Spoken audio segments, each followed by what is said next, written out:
Oi, pessoal, tudo bem? Meu nome é Juliana Barbosa, repórter aqui do Metrópolis, e hoje vamos conversar com os finalistas, mas não vencedores, mas, na minha opinião, os protagonistas da primeira temporada do Ilhados com a Sogra da Netflix, Maiara Thiago e Dona Severina, mais conhecidos como Família Tenório. Pessoal, é um prazer conversar com vocês, muito obrigada por falar com a gente.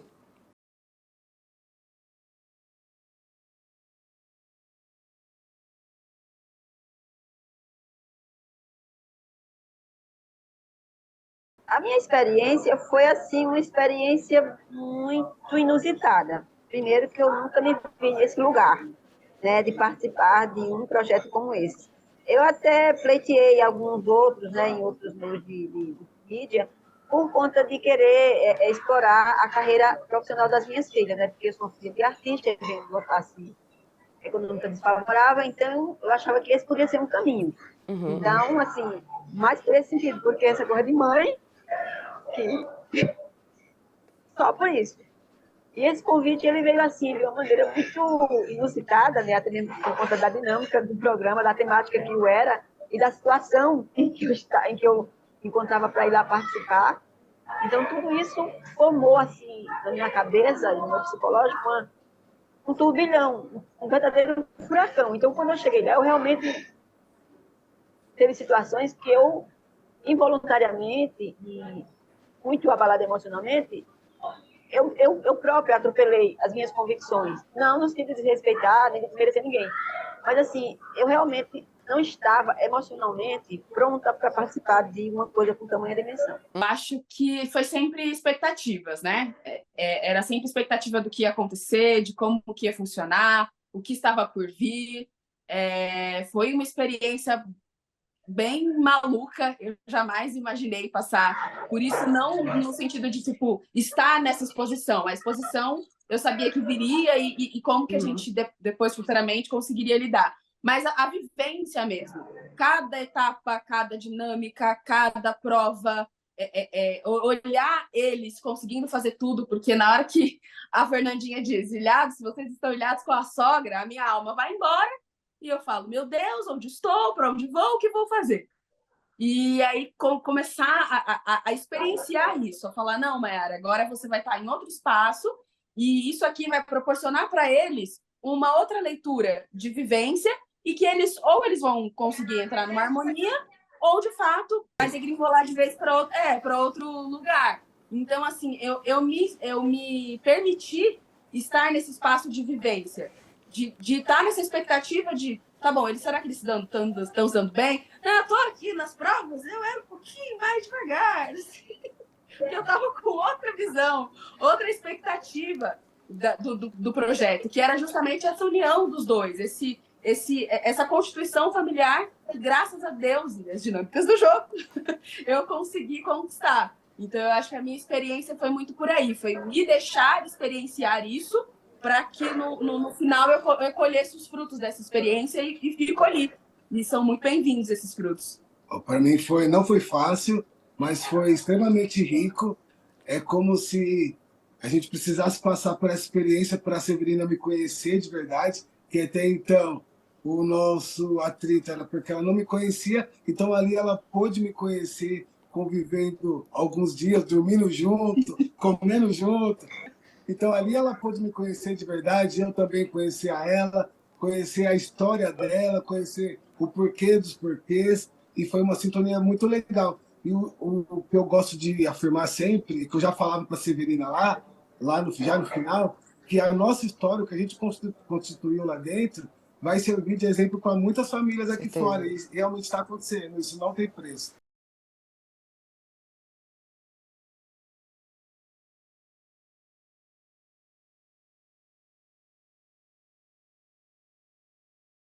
Olha, na verdade, eu não o acusei. Houve entre nós, né, porque foi uma edição que precisava ter sido feita, e houve entre nós anteriormente, que isso não é mostrado na figura explícita, um estremecimento, que, você sabe, assim como a pessoa fala assim, não houve empatia? Daí já houve esse estremecimento, porque assim, todas as vezes que eu tentava falar, eu ouvia muitas gargalhadas de fundo. Já começou por aí. Então, eu já senti uma certa falta de empatia até dos participantes em relação ao meu jeito, né, nordestino de ser.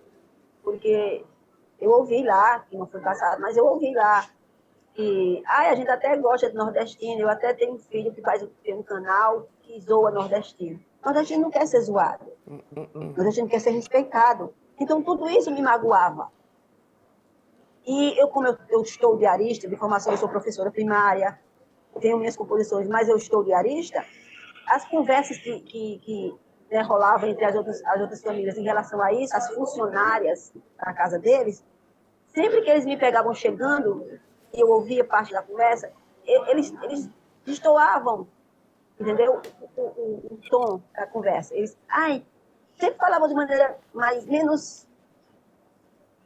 como é que eu posso dizer? Eles falavam de maneira menos respeitosa da pessoa. Né? Como uma pessoa de menor grau de intelectualidade, algo desse tipo. Respeitosa nesse sentido. Não respeitosa no sentido de palavrão, mas respeitosa no sentido de pouca intelectualidade. E quando eu me aproximava, aí as pessoas falavam assim, a menina que trabalha lá em casa.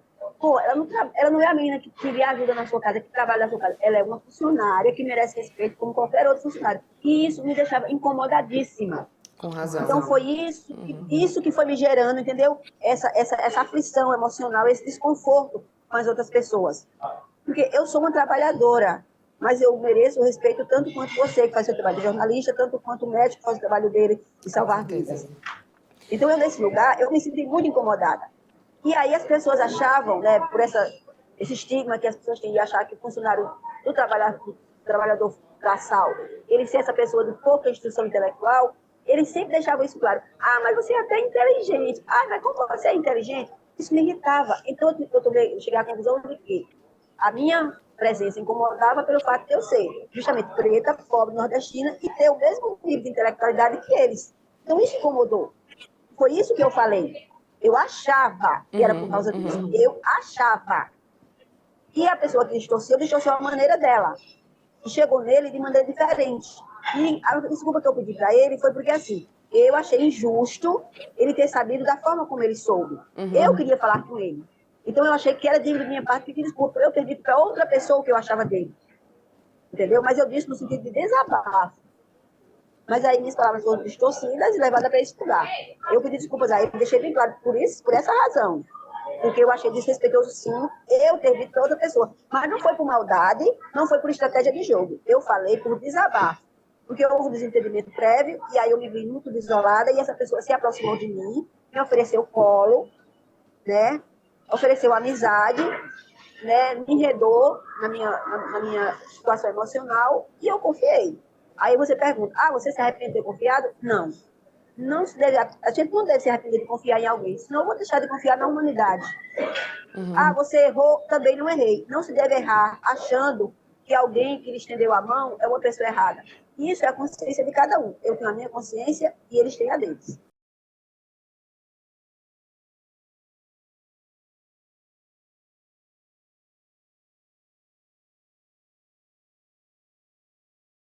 Olha, quanto a isso, eu vou responder por mim, não sei pelos meninos.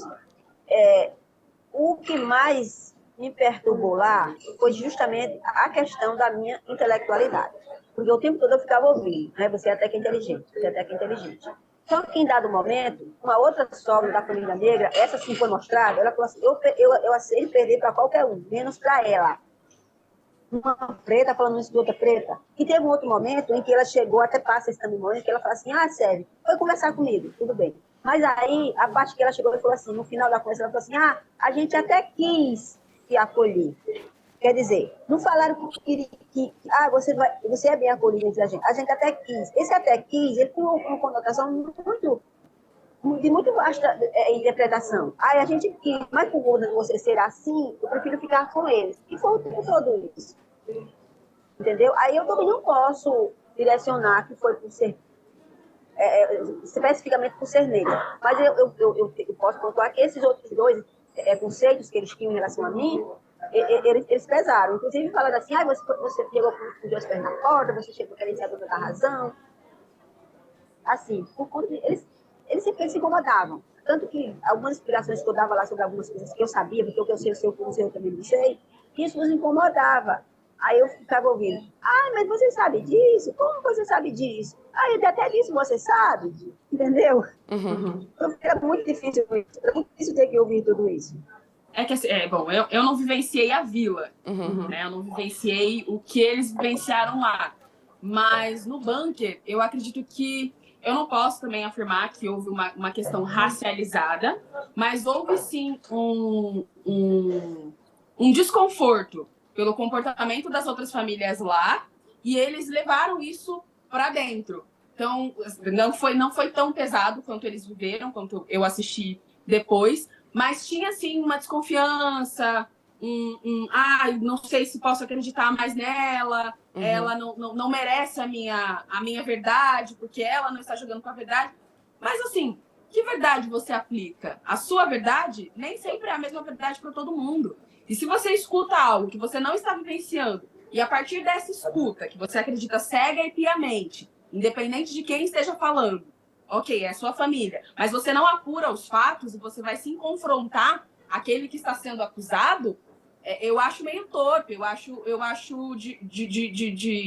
de uma rudeza muito grande você querer interpretar a sua verdade e aplicar ela como dúvida em cima de outra pessoa. Então, assim, eu não vivenciei tantas rusgas ou esses comentários tão ácidos como eles vivenciaram lá, mas a gente estava num cubículo 4x4, que a gente tinha que conviver 24 horas por dia, todos os dias da semana, se não tinha para um dia, eles pelo menos lá tinham um laguinho, tinham os outros alojamentos, a cozinha, a gente convivia lá o tempo todo. Então, uma coisa que eu coloquei na minha cabeça quando isso começou a acontecer era: eu não vou entrar em confronto porque eu quero preservar a minha saúde mental. Porque eu estou aqui, eu estou com essas pessoas, eu vou resistir, porque é o que a gente faz, né? A gente resiste na vida, a gente já nasce resistindo, então eu vou resistir. E o tempo todo que vinham me confrontar, eu usava da sabedoria para, ok, é a sua verdade? É isso que você colocou na cabeça? Não sou eu que vou conseguir tirar. É a verdade que você incutiu na sua mente. Se você está vindo me confrontar, é porque isso já é para você uma verdade. Então, não sou eu que vou mudá-la. É os fatos ou quando você enxergar alguma outra coisa diferente, é que você vai conseguir mudar essa sua verdade. Ju, eu já não posso afirmar que se nós fôssemos uma família branca, se o tratamento seria diferente. Mas eu tenho certeza que, independente da questão da nossa tática de jogo ou não, o tratamento seria igual. Aquilo foi só um pretexto que eles arrumaram. Uma desculpa, eu vejo dessa forma. Eu posso afirmar que tiveram um tratamento totalmente diferente de atitudes questionáveis. Teve famílias que a pessoa trapaceou na prova e ninguém questionou. Mas se tivesse sido a gente, com certeza a gente teria sido apontado. Então, são essas questões que a gente levanta. Que acaba culminando sempre nesse discurso, que por mais que a gente queira entender qual que foi a versão que foi aplicada para eles como verdade, a gente não consegue, porque todas as informações que eles incutiram como verdade absoluta foram dissolvidas. Uma hora aquilo se apresentou como, não, acho que você está equivocado. É como eu falo lá no bunker, né? Houveram confissões que foram prestadas às pessoas, as pessoas não seguraram essas confissões, resolveram espalhar. É por isso que eu falei lá no início do negócio da palavra. As pessoas não têm consciência de como a palavra e a oralidade, ela pode muito prejudicar ou muito elevar, né? Martin Luther King tá aí, que saía falando a palavra e conseguia cativar as pessoas através da oralidade. Mas o Hitler também fez a mesma coisa, né? Ele cativou as pessoas através do discurso. Então, as pessoas não tiveram, né, dentro do programa, essa dimensão da oralidade que eles tiveram e como a palavra deles circulou com a má impressão, como a palavra deles surgiu com um efeito contrário ao que estava de fato acontecendo.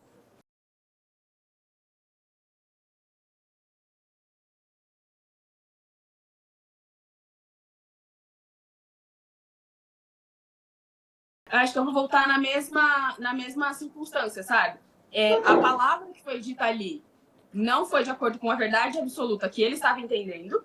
A verdade absoluta ficou concretizada na mente dele. Ele não queria se absorver para outro tipo de diálogo. Era aquela verdade que ele tinha e ponto. Então, assim, é muito complicado você querer argumentar com alguém que já tem uma pré-disposição a acreditar naquilo que ela já está acreditando.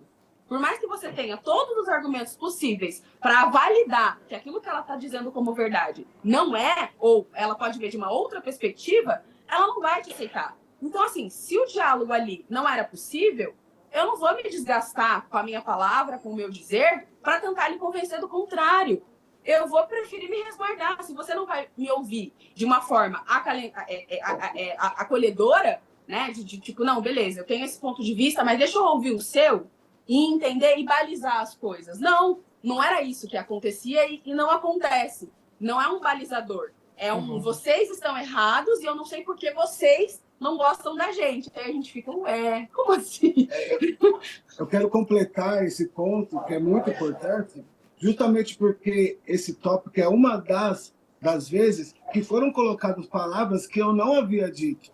Tanto que o VAR, que a gente chama de VAR, precisou entrar em ação. Só que no reality, no programa, eu tive essa chance de ter o VAR a meu favor. Mas e na vida aqui fora que a gente não tem?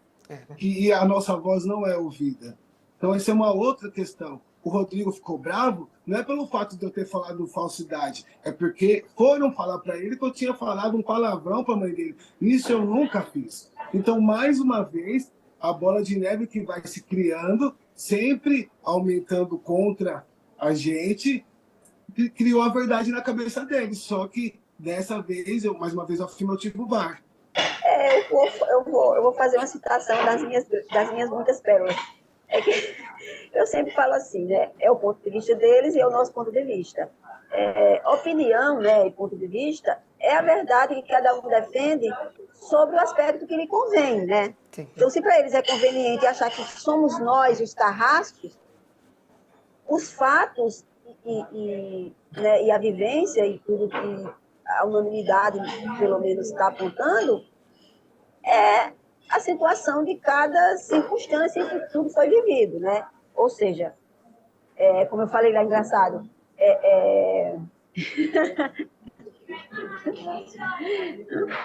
ponto de vista e fim do espinhaço, cada um tem o seu, né?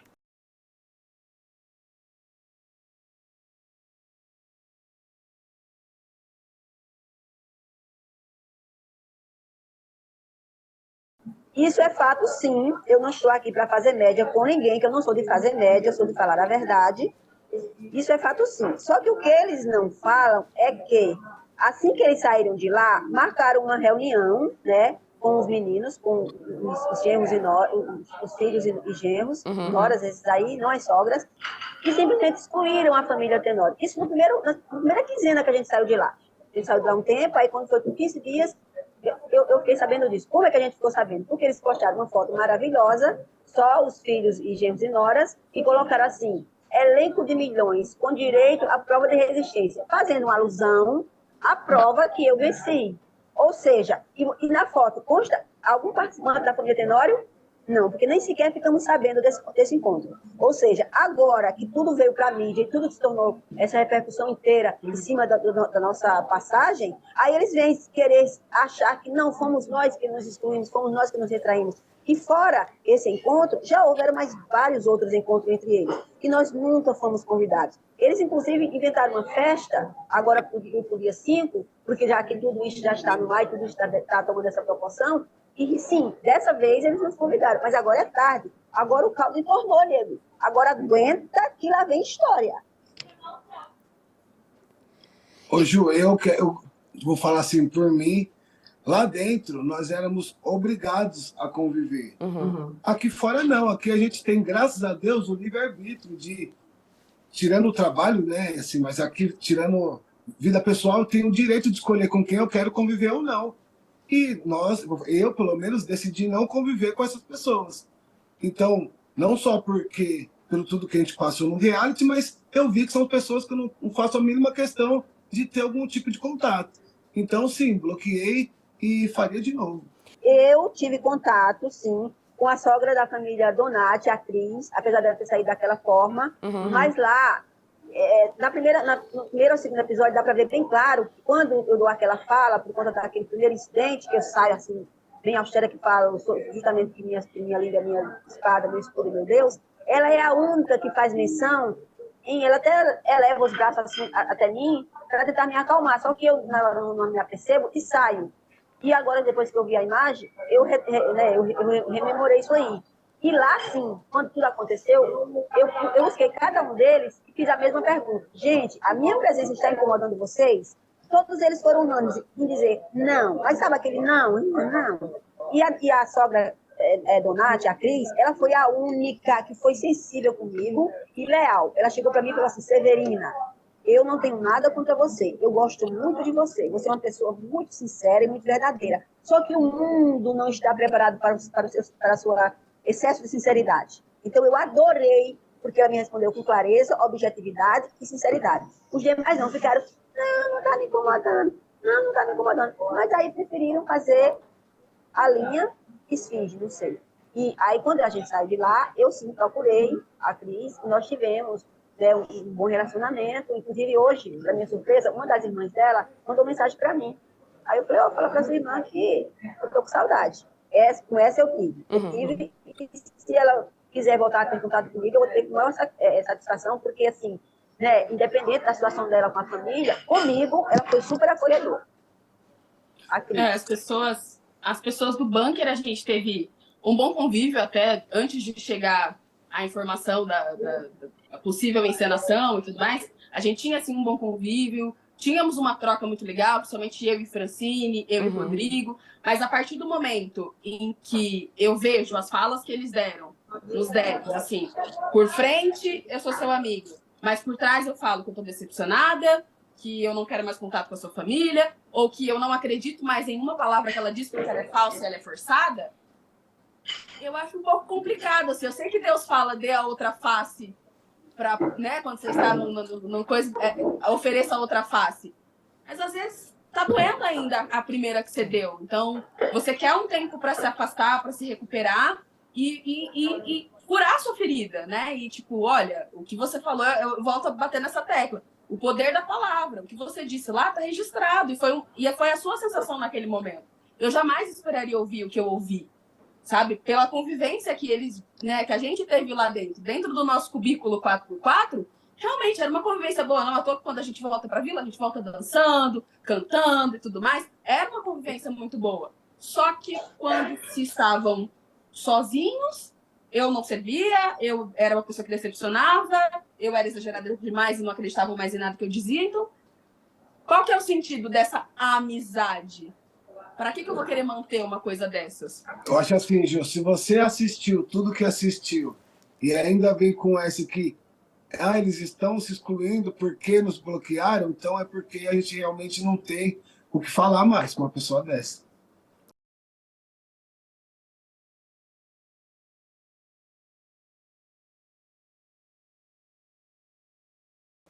Para ser bem sincera para você, a coisa boa que a gente tem, né, é essa nossa unidade, que lá, para eles, era inadmissível.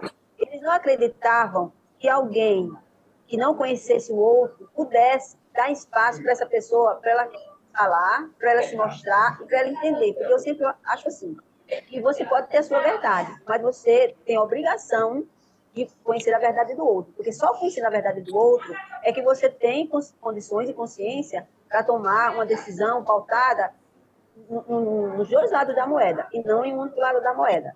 Então, isso foi uma coisa maravilhosa que aconteceu entre mim e o Tiago, e que lá eles não concebiam, eles não achavam que isso era possível. Tanto que eles sempre achavam que era ensinação, porque eles achavam que isso era possível. Né? Então, isso foi uma coisa boa que a gente trouxe de lá.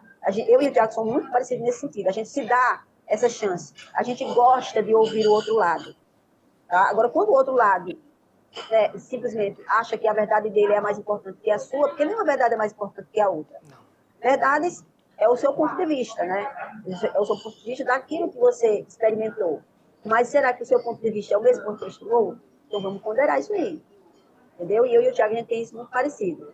E a outra coisa que eu acho que ainda vai ser muito bom, que não é, está começando por vocês, nos levar até a mídia, é a nossa carreira estruturada, né? Esse é um outro ponto dessa saga que a gente quis se mostrar desse jeito, porque a gente tinha essa intenção e vamos nos mostrar para ver se com isso a nossa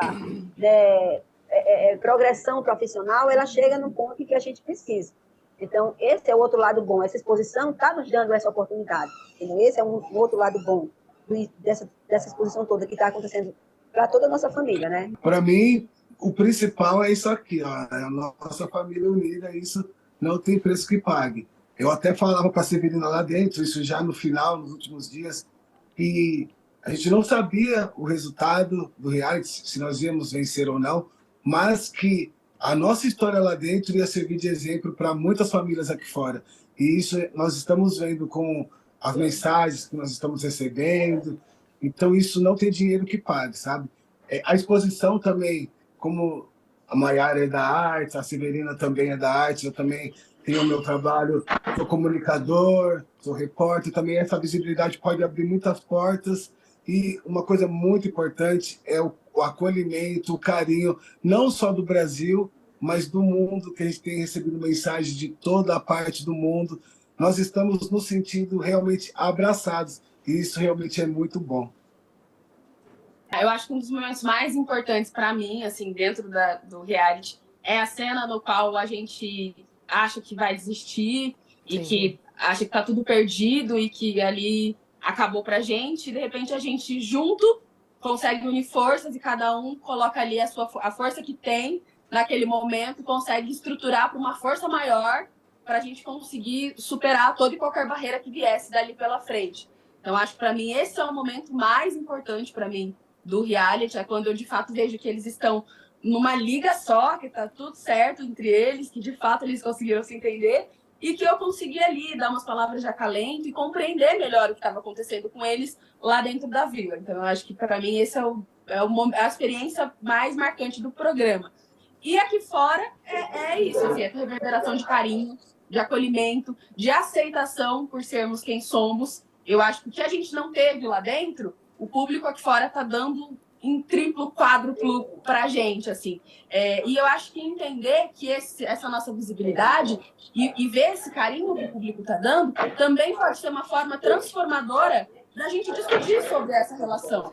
Como que a gente, então, combate isso? É com carinho, é com afeto, é com empatia ao lugar do outro, sabe? É compreender que se o outro sofre, eu posso me acalentar por ele e ele pode ser, sabe? Eu posso ser um braço direito para ele, eu posso andar junto, eu não preciso só olhar de longe e falar, tadinho, e acabou. É como as pessoas estão fazendo com a gente, elas estão pegando na nossa mão e falando, então vamos que a gente tá junto, sabe? Eu acho que isso pode ser um gatilho para a gente transformar, de fato, essa realidade. Falar, vamos, a gente tá junto? Então vamos estar junto. Para tudo, agora, a partir de agora, vamos fazer com que essa roda gire e a gente transforme essa relação? Acho que isso é um ponto importante. O ponto alto lá dentro, com certeza, foi a prova do balde e a Severina rolando na areia. Aquilo ali chamou mergulho na felicidade. A gente levantou os três muito felizes, e todos lameados de areia, mas aqui, vibrando demais. A gente tá planejando, sacota o negócio da verba. Faltam as marcas, as publis. Estamos aguardando, Ju. Mas o casamento é certo. Para quem nos acompanhou até agora, meu muito obrigada. Lembre-se de curtir, compartilhar, deixar aqui nos comentários o que vocês acharam da participação dessa família maravilhosa no programa e seguir o Metrópolis em todas as redes sociais. Tchau, tchau.